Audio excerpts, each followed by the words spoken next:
keseharian dari administrasi kesehatan akan berkaitan dengan geostatistik. 2 pekan yang lalu saya kasih materi, saya sudah share, ada video-video di dalam bagaimana membuat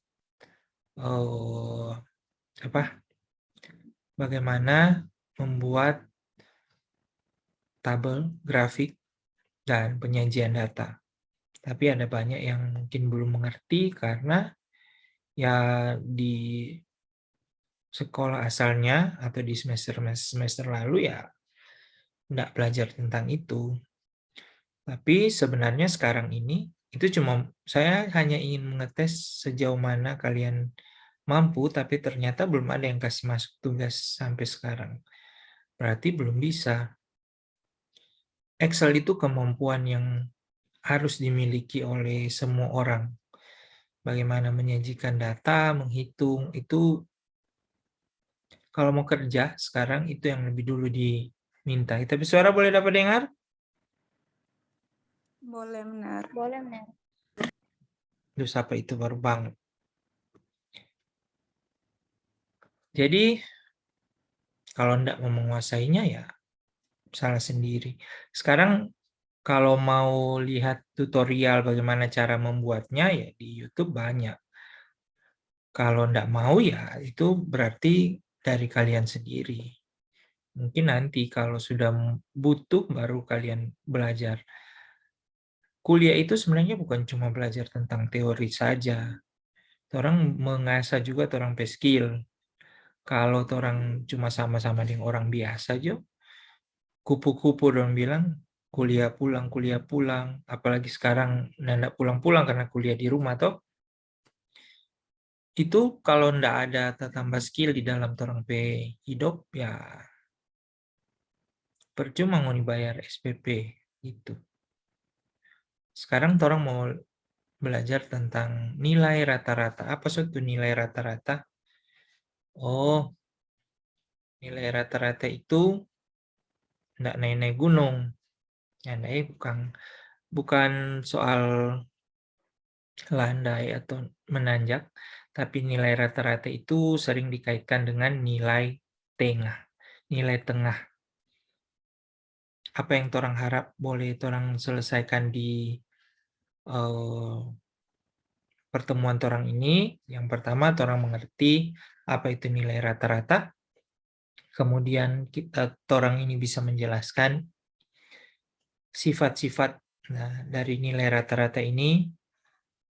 Dan kemudian orang cari tahu bagaimana cara menghitung. Ini ada rumus-rumus, tapi karena dari segi kepraktisan, orang sebenarnya enggak harus tahu banyak dengan rumus itu, tapi setidaknya kita tahu bagaimana aplikasi rumus-rumus ini sudah dimudahkan di dalam aplikasi-aplikasi yang sudah ada, seperti Excel, SPSS. Nah, dan sesudah itu kita akan belajar mengenai bagaimana menginterpretasi apa yang sudah orang backing, orang mau interpretasi, orang mau translate itu supaya banyak orang bisa mengerti. Jadi itu tujuan orang pertemuan kali ini. Ya. Ini nilai rata-rata sering disebut dengan ini central tendency. Jadi tendensi ke tengah, ya, nilai rata-rata. Jadi pengertiannya nilai rata-rata itu nilai yang dapat mewakili sekelompok nilai hasil pengamatan. Jadi nilai rata-rata itu mewakili sekelompok nilai hasil pengamatan. Misalnya, orang ini kan beda-beda. Kalau Janet Koyoba, Melanie Anto, Deserli Lombok, Yulestia Besi, Resi Maindoka, Stevia Talese, Herlinda Luwu itu Devringato, Priska, Mega Gosal, dan Intan Malensang kan ya enggak usah pura-pura kasih betul itu kamera. Kita tahu Pak Manibah. dengar backing line. Jadi ngoni ini DP tinggi itu kan beda-beda. Ada yang tinggi sekali, ada yang rendah. Nah, nilai rata-rata ini mau menggambarkan, mewakili kira-kira di dalam angkatan 2019, betul toh? 2019 ngoni? Administrasi rumah Iya. sakit Iya, Dok. itu tingginya berapa? Rata-rata. Kalau IPK-nya rata-rata berapa? Oh, karena banyak yang dapat nilai A, ya jadi rata-rata nilai dari seluruh angkatan 2019 itu ya A. Jadi antara 3,81 sampai 4. Nah, itu mewakili sekelompok nilai yang kita amati. Nilai rata-rata ini cenderung, coba lihat yang di background ini, dia cenderung ada di tengah. Dia cenderung ada di tengah-tengah dari distribusi. Jadi kalau sebaran data itu, data kan tersebar. Kalau tersebar itu artinya macam-macam, toh nyandak satu nilai. Nilai yang tersebar itu ya sama dengan tadi nilai monipit tinggi badan, berat badan. Itu kan nyandak semua DP berat 50 kg. Nggak semua DP tinggi 160 cm, nggak semua. Nah, dia tersebar. Jadi, dia cenderung ada di tengah ini nilai. Orang sebut kecenderungan nilai tengah atau central tendency. Kenapa orang perlu ini nilai rata-rata? Karena susah untuk menghafal itu semua orang petinggi. Susah. Herlinda Luwu 100 berapa? Berat 100 berapa? Yang paling gampang kalau dalam satu komunitas itu ya orang nilai DP nilai rata-rata. Jadi karena itu susah, maka nilai rata-rata ini membantu orang memberikan gambaran terhadap data yang orang peroleh. Jadi kalau so di atas rata-rata ya so bagus begitu. Kemudian ketika orang dapat itu data penting untuk membandingkan gambaran deskripsi satu kelompok dengan kelompok lain. Jadi ini salah satu DP guna. Jadi orang mau membandingkan ternyata dalam mata kuliah biostatistik ini nilai yang diperoleh angkatan 2019 itu ARS lebih baik justru yang daripada yang didapatkan oleh prodi IKM misalnya. Nah, itulah gunanya nilai rata-rata diperlukan. Nah, nilai rata-rata juga diperlukan sebagai dasar perhitungan statistik inferensia. Kalau kita mau membandingkan dua kelompok, mau melihat dia punya hubungan, dia punya pengaruh. Nah, nilai rata-rata ini sangat penting. Nah, nilai rata-rata juga penting dipakai dalam menentukan kebijakan. Nah, kalau kalian mau membuat satu perhitungan di rumah sakit berapa tingkat kebutuhan, terutama untuk proyeksi bulan depan. Berapa kebutuhan obat untuk bulan depan? Kita bisa menghitungnya berdasarkan rata-rata kebutuhan bulan lalu. Nah, untuk supaya kita bisa stok obat pada bulan depan berdasarkan rata-rata. Nanti kalau misalnya dia akan ada kenaikan, ya kita kenaikan berapa persen, tapi dasarnya itu adalah pada rata-rata. Ada beberapa nilai rata-rata yang sering dipakai. Jadi nilai rata-rata itu bukan cuma satu. Nilai rata-rata itu ada 4 yang sering dipakai. Yang 2 itu min. Min 22. Jadi mean arithmetic dan weighted mean. Jadi mean di dalam kelompok dan mean satu orang. Jadi paling gampang itu IPK. IPK satu kelas, IP satu kelas rata-ratanya berapa dalam mata kuliah ini misalnya, dan kalau weighted mean itu nilai, kalau mean arithmetic itu nilai rata-rata kalian. IPK kalian berapa? Itu IPK itu nilai rata-rata. IPK. Jadi kalau orang dapat banyak setengah, misalnya 8 mata kuliah, 4A, 4B ya berarti 3,5 IPK. Tapi kalau untuk melihat satu kelompok, satu kelas ya kita bikin weighted mean. Kemudian ada median, ada modus. Ini sebenarnya sudah saya jelaskan di pertemuan awal. Kalau median itu nilai yang paling tengah, kalau mean itu rata-rata, modus itu yang paling banyak muncul. Saya ingat juga pernah bilang ke kalian, berarti kalau dia so banyak kali muncul, ya coba modus. Hati-hati. Usahakan ngoni bilang apa? Kasih kode supaya dia sadar katu, yang ngoni PHP, toh. Kasih kode supaya dia sadar. Jangan malah dia basabar, batunggu tindak pasti toh. Jadi itu ada 4 nilai rata-rata, mean atau arithmetic mean, weighted mean, median, dan modus. Oke, ini sebenarnya paling gampang mau lihat ini rata-rata, average. Ini dari gambar ini sudah cukup jelas.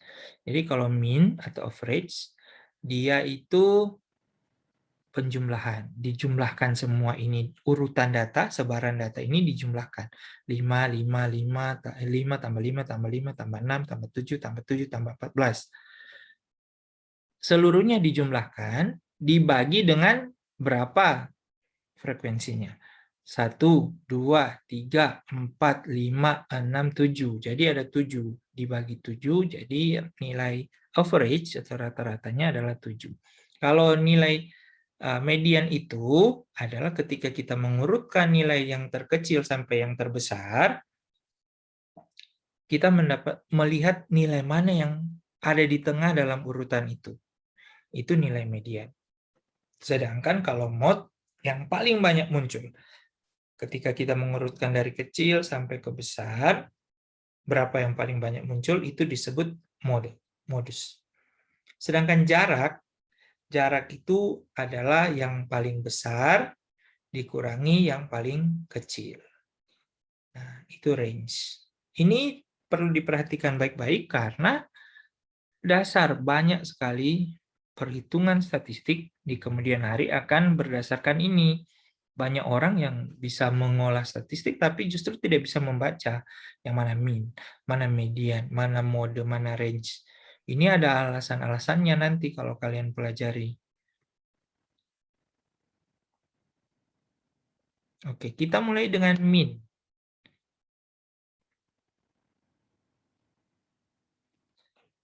Mean arithmetic. Sifat dari mean arithmetic ini adalah nilai tengah yang paling sering digunakan. Jadi nilai tengah ini yang paling sering orang pakai di dalam perhitungan statistik adalah mean. Sifatnya paling sering digunakan.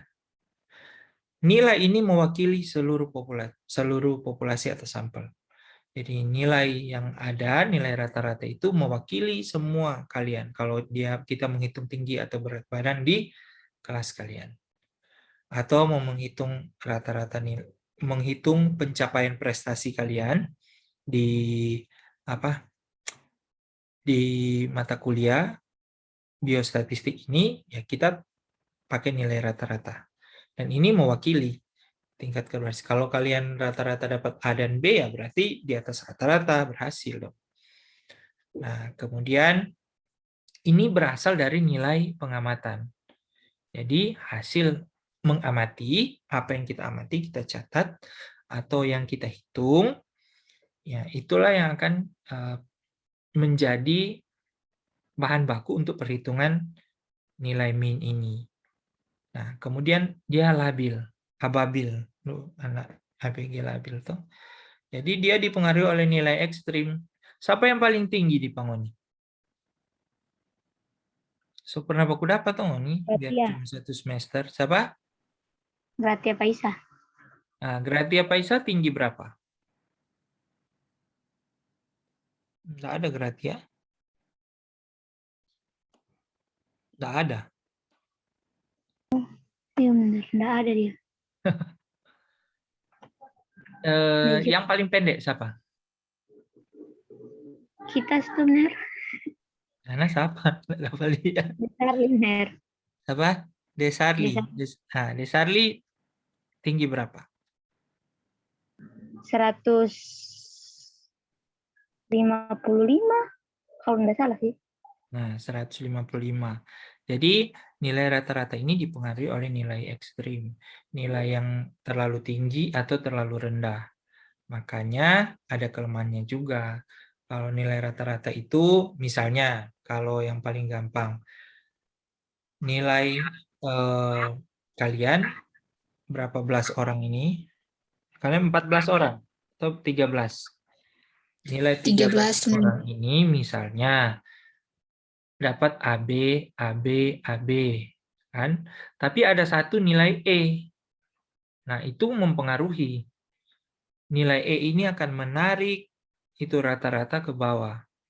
Jadi kalau nilai E itu kan 0. Jadi kalau kalian 3,5 tambah 0 bagi 2, jadi nilai rata-ratanya jadi berapa? 1,75. Kenapa? Karena tertarik ke bawah oleh nilai ekstrim. Begitu juga kalau umpama kalian dapat nilai D. Nilai D itu kan 1 toh. Semua dapat nilai D, tapi ada yang dapat nilai A. Nah, nilai A ini akan menarik ke atas. Nilai A itu dapat 4, 4 tambah 1 bagi 2, 2,5. Jadi nilai rata-ratanya naik, padahal kebanyakan orang yang ada di situ nilainya D.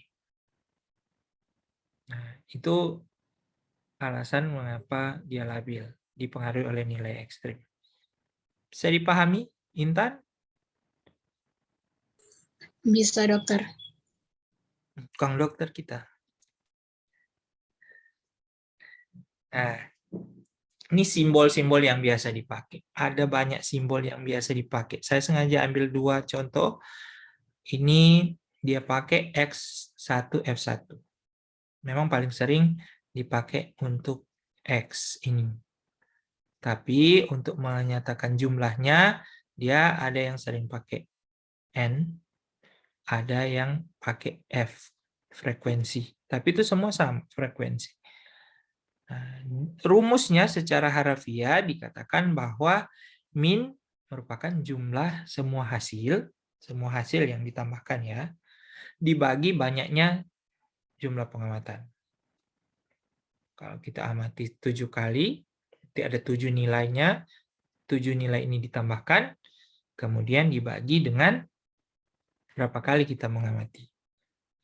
Ini rumus yang dipopulasi, ini rumus yang disampel. Ya, ada banyak, kalau mau cari di internet banyak, kalau mau di Excel jauh lebih mudah, kita tinggal tulis berapa pengamatan, dan kita tinggal tarik kursor ke bawah, ada nilai average di situ, langsung keluar nilai rata-ratanya. Gampang. Tapi dari mana Excel menghitungnya ya dari rumus ini. Nah, kalau min aritmatik itu contohnya seperti ini. Bila semua data ditambah dengan konstanta C, C ini bisa diganti dengan apa saja ya konstanta, yaitu XI tambah C, nah I itu boleh diganti 1, 2, 3, 4, 5. Maka min Y, min X tambah C, nah, bila seluruh data dikalikan dengan konstanta C, ini Y, I sama dengan XI tambah C, I itu bisa diganti 1, 2, 3, maka min Y, X kali C. Nah, ini contohnya. Supaya gampang, ini data. Ada urutan data di sini. 2, 3, 4, 2, 3, 5, 3, 6, 3, 4. Nah, dari sini berarti ada berapa data? 1, 2, 3, 4, 5, 6, 7, 8, 9, 10. Ada 10 data. Kita jumlahkan ini 10 data. 2 tambah 3, 5. 5 tambah 4, 9. Tambah 2, 11. Tambah 3, 14. Tambah 5, 19. Tambah 3, 21. Tambah 6, 27. tambah 3, 30, 34. Jadi 34 bagi 10, 3,4 ya. Harusnya ini 3,4 ya. Salah ketik. Jika masing-masing ditambah dengan angka 2, maka jadi masing-masing ini torang tambah 2. Jadi 2 tambah 2, 3 tambah 2, torang tambah, DP nilai min akan naik. Ya, dia ketika torang kasih tambah ini, minnya akan jadi 5,3. Nah, jika masing-masing dikalikan dengan angka 2, maka dia akan naik rata-ratanya menjadi 7. Ini nilai rata-rata untuk data tunggal, dan ini untuk data kelompok. Jadi kalau bah hitung, orang bisa, kalau orang mau kasih tambah 2, maka dia nilai rata-ratanya pun akan tambah 2. Kalau kita kalikan 2, nilai rata-ratanya akan jadi kali 2 juga. Jadi rata-rata itu mau ditambah, mau dikali, tetap dia akan, rata-ratanya ini akan naik atau akan bertambah. Ini cara menghitung rata-rata. Misalnya berat 10 orang penderita diabetes di rumah sakit tertentu. Ini urutannya dalam kilogram. Nah, kalau kita menggunakan rumus yang tadi, ini kita tambahkan semua ini dibagi dengan jumlah orang yang kita amati, kita dapatkan nilai rata-rata bahwa 10 pasien yang menderita DM di rumah sakit M itu rata-rata beratnya 62 kg. Itu cara menghitungnya. Nah, rumus tadi hanya bisa digunakan pada jumlah pengamatan yang tidak banyak. Jadi kalau cuma 10, tidak banyak. Kalau sudah banyak, kita perlu membuat dengan rumus yang lain. Yaitu ini. Ini disusun dalam bentuk distribusi frekuensi tanpa pengelompokan. Itu rumus 2 ya. Ini keterangannya. Nah, kalau dia ada interval kelas yang sama, kita pakai ini. Di rumus yang ketiga, yang di bawah. Ya. Jadi tidak semua bisa menggunakan rumus yang pertama kalau datanya sudah banyak. Kalau tidak ada kelompok, kita bisa pakai ini. Yang rumus kedua, kalau ada kelompok, kita bisa pakai rumus yang ketiga. Ini NT ini nilai tengah kelas. Kalau dia tidak ada kelas, berarti hanya dikalikan antara frekuensi dikali dengan hasil pengamatan. Ya, yang bingung nanti tidak usah hafal DP rumus kita nak mau tanya, tapi usahakan bisa tahu buat itu di Excel atau di SPSS. Ini contohnya, ada banyak. Kalau hasil pengukurannya 30 orang. 30 orang menderita diabetes. Jadi yang beratnya 43 ada 4 orang. Nah, kalau dikalikan ini jumlahnya 172. Ya, ini F kali X. Nah, cara gampang untuk membuatnya kita tulis di sini ukuran berat yang pernah kita amati, kemudian kita kalikan dengan berapa orang. Nah, itu kita jumlahkan di bawah ini 1866 merupakan penjumlahan dari hasil perkalian semua antara berat badan dan frekuensinya. Hasilnya ini, dalam kelompok tersebut 30 orang, menggunakan rumus yang kedua itu kita dapatkan bahwa dari 32 orang itu nilai rata-ratanya 62,2 kg. Nah, kalau yang ketiga, contoh yang ketiga, ini hasil pengukurannya, kita menggunakan rumus yang ketiga, ada kelas. Kita kelaskan. Oh, berat antara 41 sampai 45, 46 sampai 50, itu sudah ada kelasnya. Kalau tadi kan tidak ada kelas. Tidak ada kategori. Kalau ini tidak ada kategori. Ya, tidak dikategorikan. Ini berat badan sesuai pengukuran. Kalau ini sudah dikategorikan antara 41 sampai 45 berapa orang? 46 sampai 50 berapa orang? Nah, ada nilai tengah. Dari 41 sampai 45 ini ada nilai tengah. Ya, 41 tambah 45 bagi 2, 43. Jadi itu dikalikan. 4 kali 43 sama dengan 172. Itu dilakukan kepada semua kelas, kemudian dijumlahkan. Hasilnya 1845 dibagi dengan 30 jumlah ini. Hasilnya adalah 61,5 kg. Jadi berat badan rata-rata 61,5 kg ada pada kelas 61 sampai 65 di sini. Ya, kalau kita pakai kategori. Ya, di 61 sampai 65. Rata-ratanya ada pada kelompok 61 sampai 65. Kalau hasilnya 61,5 kg. Karena kita pakai kelas yang ini ya.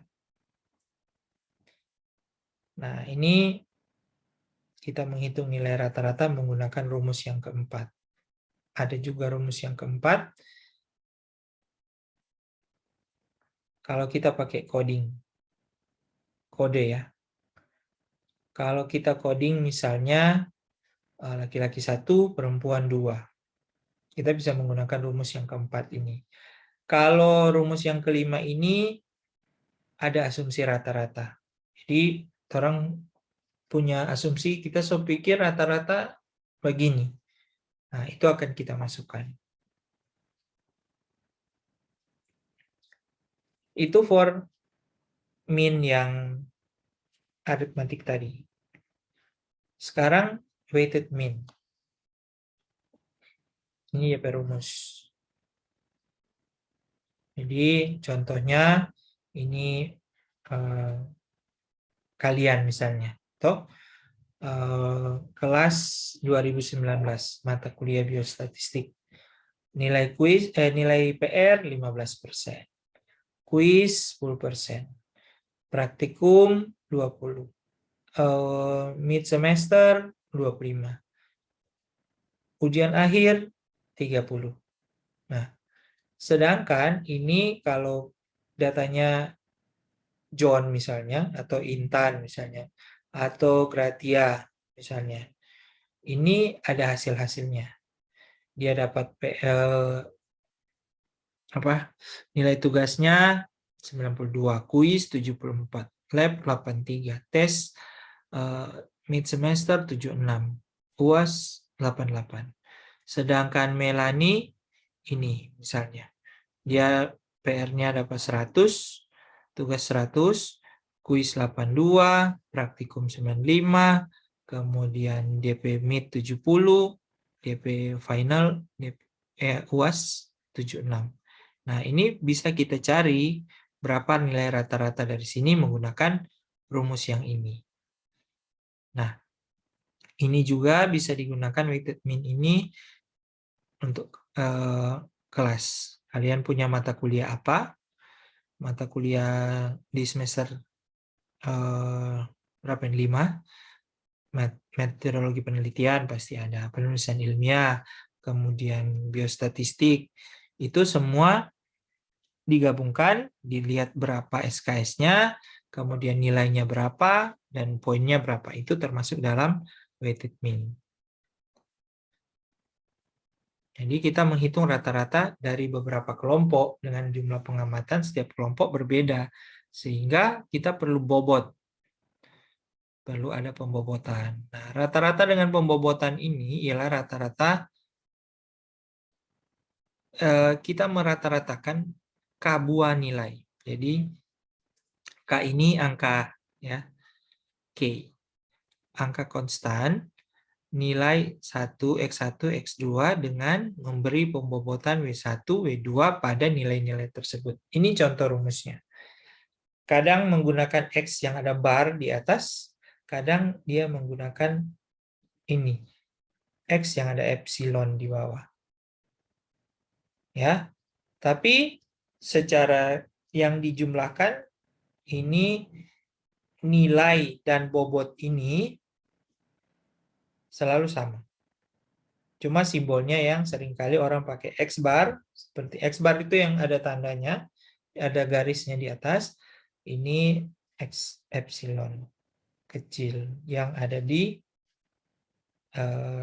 sebelah X. Ya, tapi rumusnya sama. Ini contohnya. Ya. Cara menghitung rata-rata weighted mean ini dengan contoh kita akan mengukur rata-rata berat badan 3 kelompok penderita penyakit paru-paru. Masing-masing kelompok terdiri dari ada satu kelompok 3 orang, satu kelompok 5 orang, dan satu kelompok isinya 10 orang. Dia punya berat badan masing-masing di dalam kelompok tersebut. Kelompok 1, 50, 55, 54. Kelompok 2, N-nya ini jumlah orang ya. Jumlah yang diamati itu 5. 50, 53, 52, 55, 57. Sedangkan kelompok 3 itu 10 orang. Ini nilainya. Bagaimana cara menghitungnya? Nah, kita lihat W ini, ya, weight.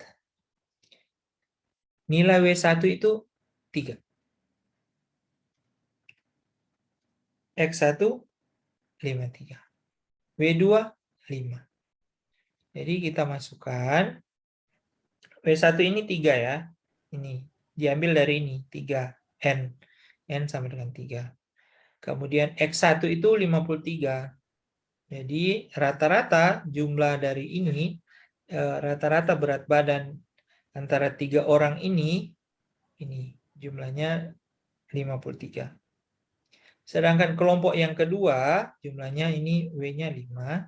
Rata-rata dari 5 orang ini 53,5. Sedangkan W3 ini 10 orang. 10 orang ini nilai rata-ratanya 54,9. Maka kita masukkan dia ke dalam rumus. Hasilnya adalah 54,17 kilo. Jadi dari 3 kelompok ini kita bisa melihat bahwa dia punya rata-rata semua orang yang 18 orang yang terdiri dari 3 kelompok nilai rata-ratanya 54,17 kg. Sekarang tolong pindah ke median. Median. Going.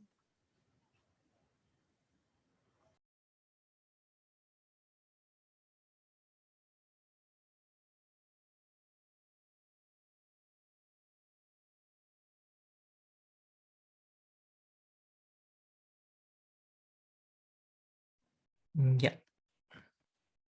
Mohon maaf ada gangguan. Jadi kita masuk ke median. Apa sih ini median? Median ini nilai yang paling tengah. Jadi kalau ada yang pacaran, kok ada yang masuk tengah, itu dia median. Jadi ingat-ingat Jo, orang ketiga itu median. Median mana?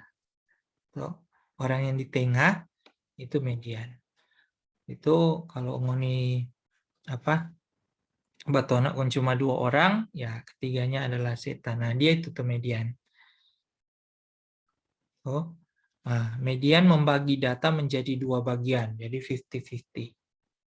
Nah, kalau umpama kalian ada 13 orang, kalian urutkan tinggi kalian. Nah, yang paling tengah itu dia itu median.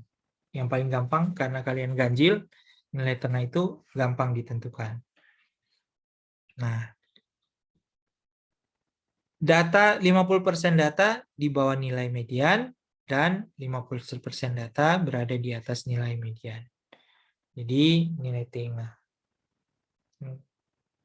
Setengah. Nah, ini misalnya, toh, orang lihat dari angka-angka yang kita urutkan 1, 2, 4, 8, 15. Nah, ini nilai paling tengah ini Di tengah ini yang disebut median. Ya. Ini dapat digunakan untuk data kuantitatif, baik dia kontinu atau discrete. Itu sifatnya. Dia boleh digunakan untuk data kontinu atau discrete.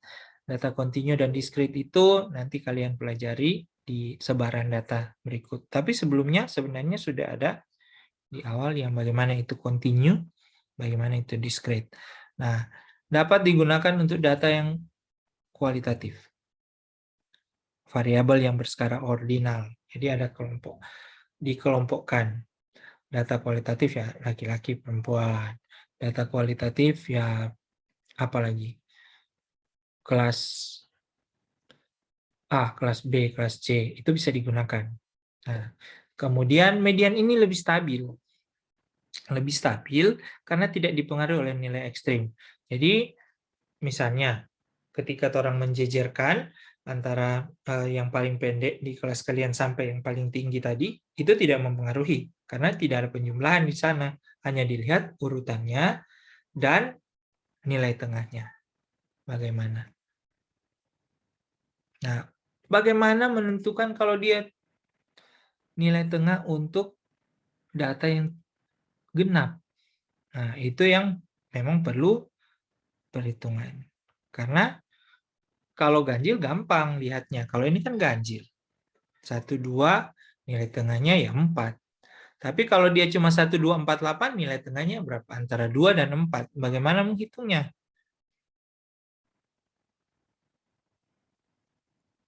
Nah, jadi kita kalau mau menghitungnya, nilai median itu urutkan dari yang terkecil sampai yang terbesar. Cara menentukannya adalah N tambah 1 bagi 2. Ini contohnya. Ini kan 2, 3, 4, 2, 3, 5, 3, 6, 3, 4. Itu ada 10 data. Kita urutkan dari yang paling kecil sampai yang paling besar. Jadi 2, 2, 3, 3, 3, 3, 4, 4, 5, 6. Nah, dari sini di mana nilai mediannya? Sedangkan ini genap. 1, 2, 3, 4, 5. Apakah di 3 ini atau 3 yang ini? Nah, posisi median yang tepat adalah kita tambah ini 10 tambah 1, ini kan N tambah 1. Ini ada 10 data ditambah 1 bagi 2. Jadi 5,5. Berarti antara angka ke-5 dan ke-6, ini 1, 2, 3, 4, 5, dan 6, ini 3 dan 3 itu dibagi 2. Ya, ditambah dan dibagi 2. Nilai mediannya adalah 3. Nah, kalau kita menggunakan misalnya angka tengahnya ini ada 4, di sini 3 dan 4, maka yang akan kita buat adalah 3 tambah 4 bagi 2, yaitu 3,5. Oke, ini kalau dia punya data berkelompok, kita gunakan ini. Median itu B tambah P kali 1/2 N kurang F per F kecil. Tutup kurung. Coba siksa, Kang. Iya, memang siksa. Kalau nggak siksa, udah nggak panggil kita. Jadi tepi bawah kelas median itu B. B itu tepi bawah kelas median, kelas interval di mana median akan terletak. Jadi di mana posisinya di dalam baris data itu ditentukan oleh B. Sedangkan P itu panjang kelas median. Nah, N itu banyaknya data. Jumlah semua frekuensi yang terletak sebelum kelas median itu F besar. Dan frekuensi kelas median itu F kecil. Nah, karena ini ada penjumlahan dan pengurangan, kita kembali ke fungsi asal dari matematika. Fungsi mana yang lebih dahulu harus dikerjakan? Karena banyak, kalau dikasih soal seperti ini, itu hasilnya akan berbeda-beda. Karena dia tidak menguasai fungsi. Yang mana yang harus dikerjakan lebih dulu? Fungsi kalau dia punya rumus banyak begini, saya ingatkan kembali lagi untuk yang belum tahu atau lupa, bahwa yang lebih dulu kita kerjakan adalah perkalian. Baru pembagian. Sesudah itu penambahan. Baru pengurangan. Ya, fungsi yang harus kita lakukan dalam perkalian yang banyak ini, ingat baik-baik, kali, bagi, tambah, kurang. Kali, bagi, tambah, kurang. Selesaikan dulu perkalian. Penambahan. Perkalian, pembagian, penambahan, pengurangan.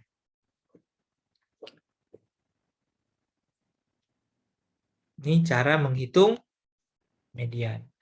Nih. Nilainya kalau berkelompok ini. 30 sampai 39 ada 4 orang. 40 sampai 49 ada 6 orang. 50 sampai 59 8 orang. 60 sampai 69 12 orang. 70 sampai 79 9 orang. 80 sampai 89 7 orang. 90 sampai 99 4 orang. Jumlahnya adalah 50. Ini nilai frekuensinya yang di sebelah kanan. Kita masukkan ke dalam rumus. B itu yang mana? Oh, B itu nilai tengahnya. Antara ini semua. Jumlahnya berapa? 59,5. P-nya berapa? 10. 1, 2, 3, 4, 5, 6, 7. Cuma 7. Jadi P-nya, tunggu, salah ini.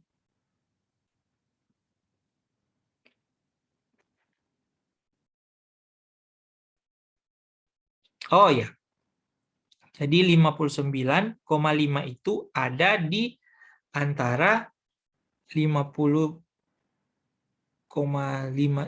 sampai 59 dan 60 sampai 69. Nah, jadi bagaimana menentukan ini? Kita jumlahkan antara 8, 50 sampai 50. Karena 59,5 ini kan ada di antara dua ini. Antara 50 sampai 59 dan 60 sampai 69. Jadi ditambahkan. F-nya jadinya 18. Ini F sebelumnya 12. Yang kecil ini. F kecil. Maka kita kalikan. Kita dapatkan nilai rata-rata, nilai median dari kelompok-kelompok ini adalah 65,3. Ya.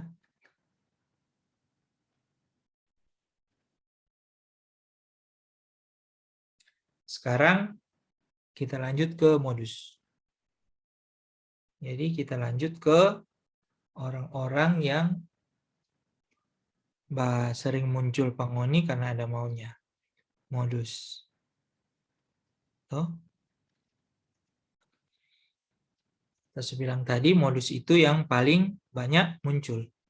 Kalau ada data seperti ini, 2, 4, 5, 5, 4, 5, yang pertama orang lakukan adalah mengurutkan dari yang paling kecil sampai ke yang paling besar. Mana yang paling banyak muncul?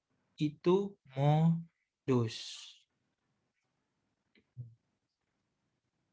Kalau ngoni jada WA, selamat pagi, selamat siang, selamat malam, somakang pagi, somakang siang. Nah, itu ngoni lihat dia somba modus. Ngoni so tahu tuh kalau itu. Pokoknya yang paling sering muncul modus. Dari semua perhitungan rata-rata yang 3 tadi sudah dijelaskan, yang mean, weighted mean, median, ini yang paling stabil. Stabil karena apa? Paling sering muncul. Jadi stabil terus dia datang, bilang selamat pagi, siang, biar so kode, tetap dia bagi itu, namanya modus. Boleh kalau pinjam doi, sering-sering dia mau muncul. Jadi ini modus paling stabil terhadap nilai ekstrim dibandingkan mean dan median. Jadi walaupun ada yang paling tinggi di kelas kalian dan yang paling rendah, kalau kita buat dia dalam misalnya dikelompokkan antara 150 sampai 160 dan di atas 160. Jadinya kan cuma 2 kelompok. Nah, tidak menghitung. Oke. Hey. Understand. Belum, ah. Iya. Iya, iya. Tunggu. Sorry. Harusnya kita mau antar anak di sekolah. Belum kelar kan? Jadi tidak memperhitungkan seluruh pengamatan. Jadi nyana pusing. Mana dia yang paling banyak muncul? So dia. Yang lain, yang apalagi yang cuma ghosting, sudah sebiar Jo. Oh, apalagi kalau 1 bulan 1 kali atau 1 minggu 1 kali bertanya kabar, saya tinggal Jo. Jadi yang diamati cuma yang sering muncul. Yang lain itu tidak semuanya diperhitungkan. Nah, tapi yang modus ini jarang dipakai dalam analisis statistik. Jadi yang lanjut untuk dianalisis statistik itu modus itu jarang sekali dipakai.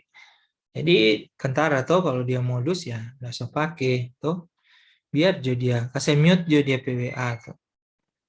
Nanti biar dia bilang selamat pagi, selamat siang, selamat malam, nggak usah peduli. Jadi ingat-ingat DP tipologi itu supaya ngoni ingat apa itu modus. DP sifat-sifat. Ini bagaimana orang mau hitung ini modus. Orang urutkan dari yang kecil sampai besar, itu saya tadi. Bisa saja mengandung 1 modus. Bisa saja ada 2 modus. Kalau dia yang paling banyak muncul ada 2, ya ada 2 modus. Misalnya data 2, 3, 4, 2, 3, 5, 3, 6, 3, 4. Kalau kita urutkan, dia yang paling banyak muncul adalah 3. Kalau ini 2, 3, 4, 2, 3, 5, 3, 2, 3, 2. Nah, ada 2 modusnya. Modusnya 2 dan 3. Karena 2 berapa kali muncul? 1, 2, 3, 4. 3 juga 4 kali muncul. 1, 2, 3, 4. Ya. Sedangkan kalau contoh datanya 2, 3, 4, 5, 6, 7, 8, 9, itu tidak ada modus. Nah, kalau dia 2, 3, 4, 5, 6, 7, 8, 9 tidak ada modus, berarti dia apa? Hah? Biar dia tidak ada modus, mah dia banyak. 2, 3, 4. Buaya begitu biasa. Modus dan dia ada banyak. Yang percaya yang begitu.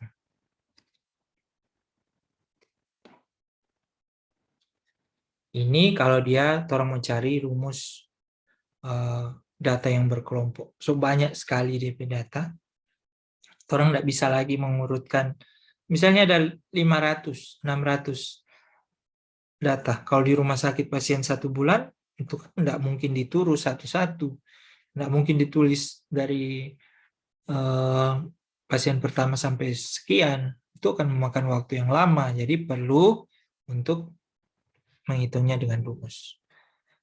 Ini modus. Baper, B tambah P. Kita bawa perasaan.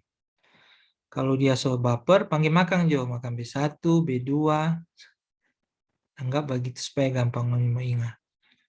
Nah, kalau B kecil ini, tapi bawa kelas modus. Kelas interval yang memiliki frekuensi terbanyak. Ingat yang memiliki frekuensi terbanyak. Sedangkan P ini panjang kelas modus. Panjang kelas ya. B1 dan B2 ini frekuensi modus dikurangi kelas interval. Frekuensi kelas modus dikurangi interval yang sesudah. Kalau B1 sebelum, B1 sesudah. Oke, ini contohnya. Berat badan 10 wanita hamil yang dikelompokkan datang ke Rumah Sakit Ibu dan Anak Kota B bulan November tahun 2008. Ini. Dia kunjungannya yang umur 30 sampai 39, dia 4. panjangnya ini 10 wanita. Oke. Nah, nilai rata-ratanya 59,5. 59,5 itu antara 50 sampai 59 dan 60 sampai 69. Ya. Nah, dia dikurangi kalau B1 kan nilai 12 kurang yang sebelumnya. Kalau yang B2 12 kurang yang sesudahnya. Nah, hasilnya adalah 65,21. Jadi modus yang sering muncul, berat yang sering muncul itu 65,21 yang dia datang selama bulan November tahun 2008. Bagaimana orang menginterpretasi? Nah, di awal saya sudah tunjukkan gambarnya. Kalau orang menghitung, dia akan keluar seperti ini. Bell shape. Ya. Kurva Gauss ini dia nama. Nah, jadi perhitungan nilai rata-rata dilakukan untuk memberikan interpretasi terhadap data yang diperoleh. Ini orang mau lihat dia model bagaimana, itu interpretasi. Nah, kita akan pakai salah satu ukuran rata-rata yang diperoleh oleh satu nilai yang bisa mewakili seluruh populasi. Orang pakai itu. Nah, pada kurva yang simetris, jadi simetris itu yang sama ya. Kalau ini dia naik. Simetris itu membagi sumbu X dan sumbu Y itu sama rata. Jadi nilainya di tengah. Jadi ini sumbu bagaimana? Begini. Kita putar. Jadi sumbu X, sumbu Y ini nilai normal. Ya. Nilai simetris membagi antara dua ini yang di tengah. Nah, kalau kurva simetris ini nilai min, median, dan modus dia ada di satu titik di tengah ini. Min, median, modus ada pada satu titik. Mau dia, yang penting simetris, datanya bagus antara sumbu X dan sumbu Y sama. Nah, kalau tidak simetris seperti ini cenderung dia agak naik nilainya, kemudian dia turun. Nah, ini modus akan bergeser ke kiri mengikuti nilai dengan frekuensi terbanyak. Jadi modus akan condong ke sebelah kiri. Median itu di tengah yang hampir turun dan rata-ratanya di ujung kanan. Ya. Nah, karena dia terpengaruh oleh nilai ekstrim yang rendah ini. Nah, sedangkan kalau dia tidak simetris juga, ini akan miring ke kiri. Modus akan bergeser ke kanan. Jadi akan paling banyak muncul bergeser ke kanan, mengikuti nilai dengan frekuensi terbanyak. Min akan bergerak ke kiri, karena dipengaruhi oleh nilai ekstrim yang besar di awal. Lihat, X ini pindah di sebelah. Nah, pada distribusi miring seperti ini, mau dia ke kanan atau ke kiri, median selalu ada di tengah. Ya, antara min dan modus. Ingat, min selalu tertarik ke nilai ekstrim. Saya jelaskan di awal tadi bahwa nilai mau ekstrim yang rendah maupun yang tinggi, dia akan cenderung menarik nilai rata-rata itu. Kalau dia biar satu orang yang dapat nilai jelek, ya dia akan tertarik ke bawah. Nilai rata-rata kelas, nilai tinggi, hasil pengukuran tinggi kelas HRS 2019. Tadi bilang siapa Gratia paling tinggi. Gratia akan menaikkan nilai rata-rata kalian. Sebaliknya, kalau Gratia dikeluarkan, yang paling rendah tadi siapa? Dia akan menarik nilai rata-rata ke bawah. Secara empiris, secara pengalaman, ini juga sudah dibuktikan sebenarnya, jarak range antara modus dan median adalah 2/3 jarak modus dan min. Jadi jarak modus dengan median 2/3 jarak modus dan min. Ini dia gambar tadi di awal.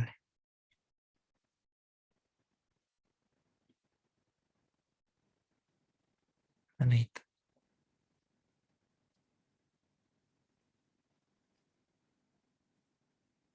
Nih. Jarak. Dari gambar-gambar ini orang bisa lihat. Mau dia miring ke sana, miring ke mana, mau dia di tengah. Kalau di tengah berarti kan tadi DP nilai bagus. Kalau ini yang ada nilai ekstrim, dia akan cenderung tertarik ke nilai ekstrim itu min. Tapi jarak antara ini adalah 2/3. Secara pengalaman.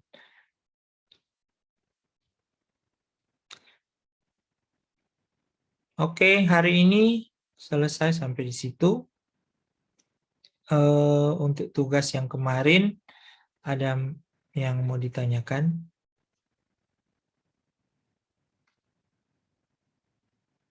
Ada yang mau ditanyakan?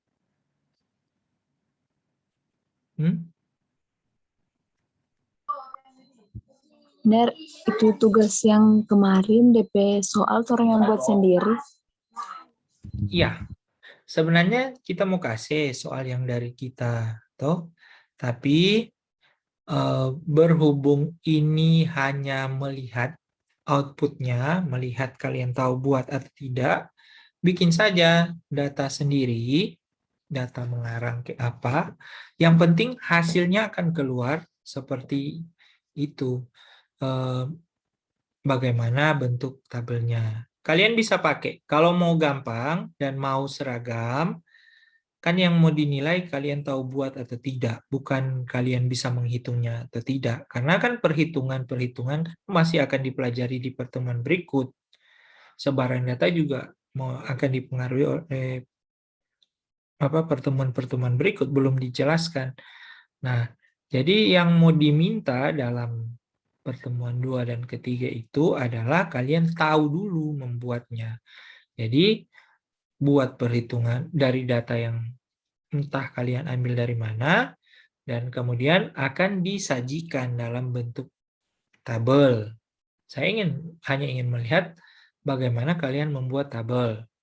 Bagaimana kalian membuat tekstual. Jadi menjelaskan apa yang ada di tabel dengan kata-kata dan angka. Kemudian dari data itu bagaimana kalian menampilkan dia jadi diagram batang. Bagaimana dia jadi diagram pie chart. Bagaimana OGIF. Itu semua sebenarnya ada di Excel. Sebentar saya share screen. Back to basic.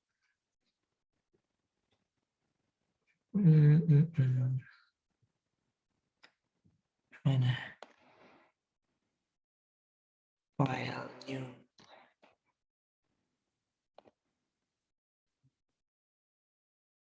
Bentar.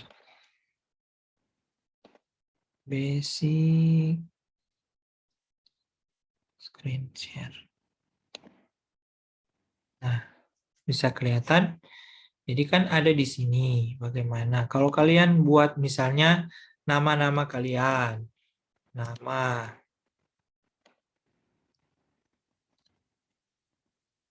Umur. Misalnya A, B,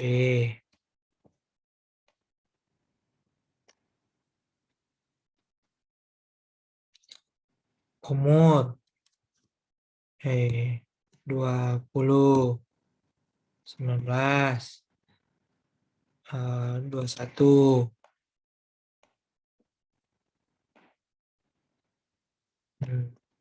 Dari sini kalian yang buat sendiri. Ini OGIF namanya. Kalian buat ini.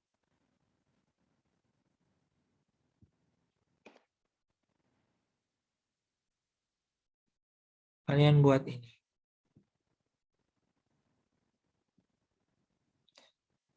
Ya, ini scatter plotnya.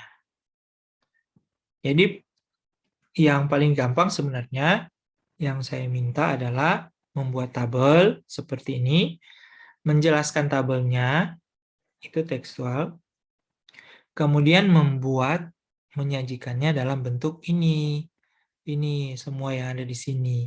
Bagaimana diagram batangnya, membuat diagram batang. Kemudian bagaimana membuat ini, ogif-nya, ini. Bagaimana membuat pie chart-nya. Ya. Bagaimana membuat combo.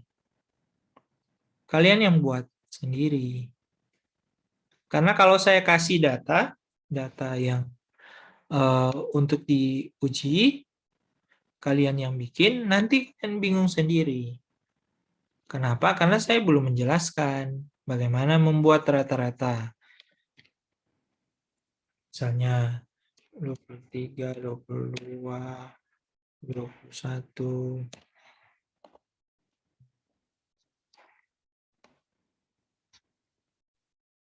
Bagaimana membuat misalnya ini.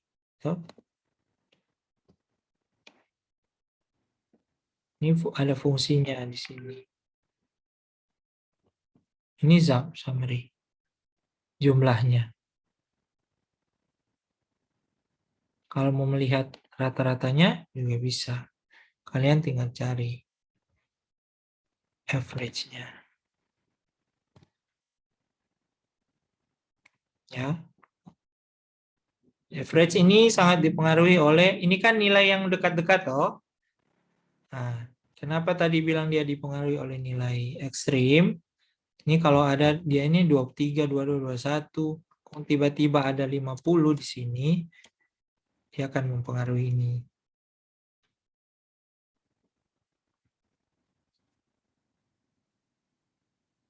Misalnya ini ada nilai 3. Ini 21.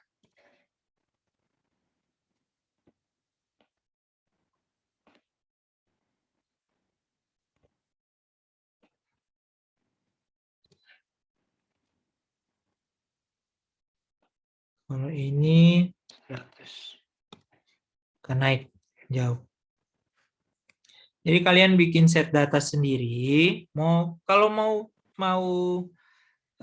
gampang, tidak susah-susah, tulis saja nama kalian yang mau dibikin itu ya, supaya berguna juga untuk kalian. Nama, terus umur. Nama kalian ya, kan cuma berapa belas orang? Toh? 13. 13 orang. Terus dululah sini.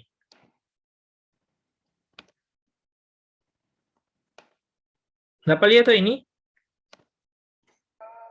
Dapat menit. Nah, jadi checking dulu. Ngonipe itu sampai 13. Namanya siapa? Intan. Stevia misalnya. Toh? Nah, Intan umur berapa? 20, Mir. Enggak kurang? Intan umur 20. Berat berapa? Sekali. 45. 45. Tinggi? 156.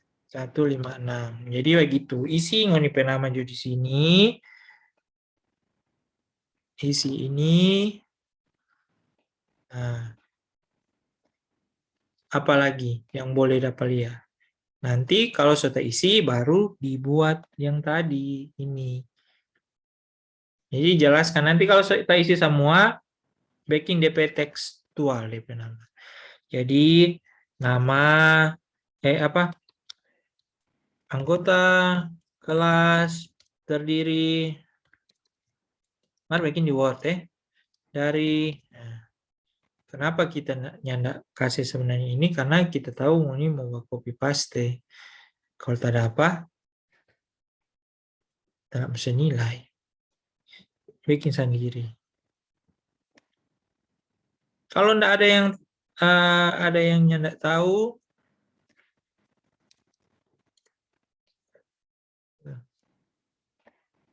kita kasih DP video tutorial langkah-langkah membuat grafik di Excel. Ini susah. Yang tidak mengerti DP apa? Atau apa yang tidak mengerti dari yang kita tanya? Perasaan,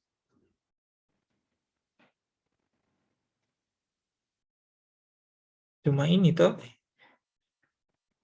penyajian data kualitatif. Ini tinggal search toh di sini.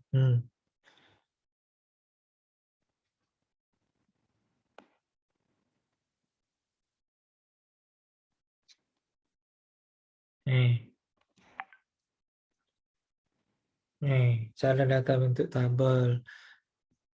Ini bahkan ada orang itu 10 bentuk penyajian data. ADP web. Tinggal cari. Mau data yang mana? Diagram. Ada di langkah-langkah di sini. Plot batang. Di materi yang kita kasih minggu lalu, di mana kopi itu penyajian data.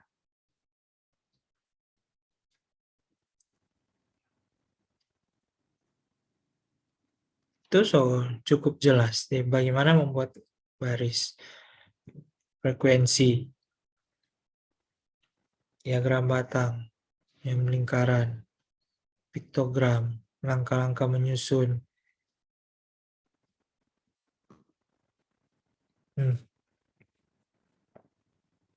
Oke, ada yang mau bertanya lagi?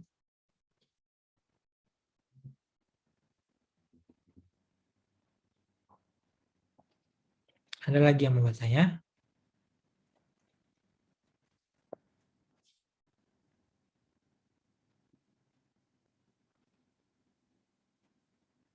Solari di mana, Nafresi?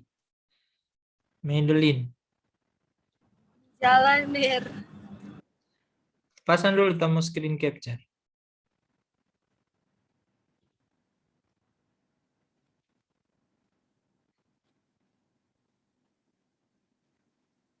Oke. Ada yang mau bertanya?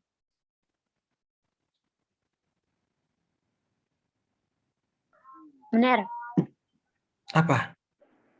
Kalau orang bikin tugas, kalau orang tidak mengerti, boleh tahu bertanya. Oh, bertanya. Oh. Iya, nanti. Ada lagi? Siapa tadi yang pakai akun Trinita? Medellin. Itu siapa? Jalan. Siapa? Oh, Melan. Mana di kampus? Iya, benar di Kamu kampus. ditanya kok, kapan yang orang boleh offline? Kan ngoni cuma 13 orang. Ruangan yang Atau benar UT justo. wis. Kita so tanya mah dia belum jawab. Engkau udah tahan? Iya, benar. Oh. Iya, benar. Ada yang ada yang di luar itu? Di luar apa? Di luar apa dia namanya ini? Sulut sekarang yang masih di luar? Atau masih di Ada, pulau? ada. No, itu lebih susah kan.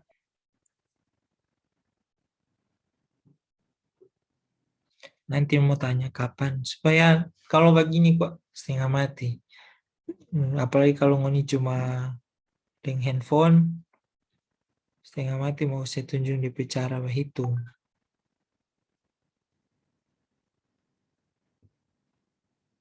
Ada yang bertanya?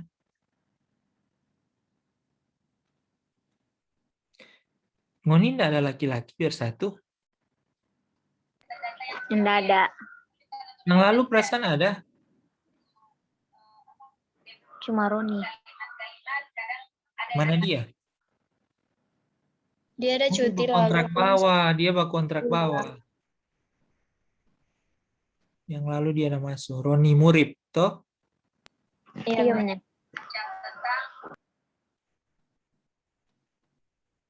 Ana penilai Mega Sotaroba?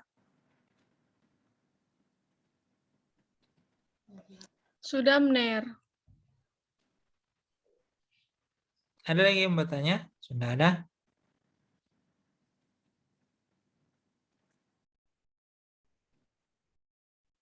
Kalau sudah ada sampai sini. Kalau mau bertanya, enggak apa-apa, Pak WA. Kalau tak ada waktu, terjawab.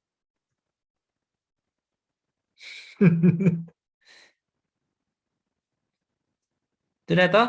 Sudah ada? Kalau sudah ada, terima kasih atas perhatiannya. Kuliah bye-bye. Sudah lama, semester 5. 1 tahun les semua proposal.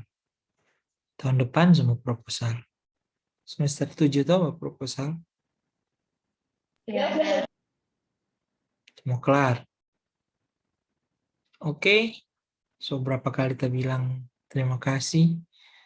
Terang ketemu lagi lain kesempatan. Terima kasih atas perhatiannya.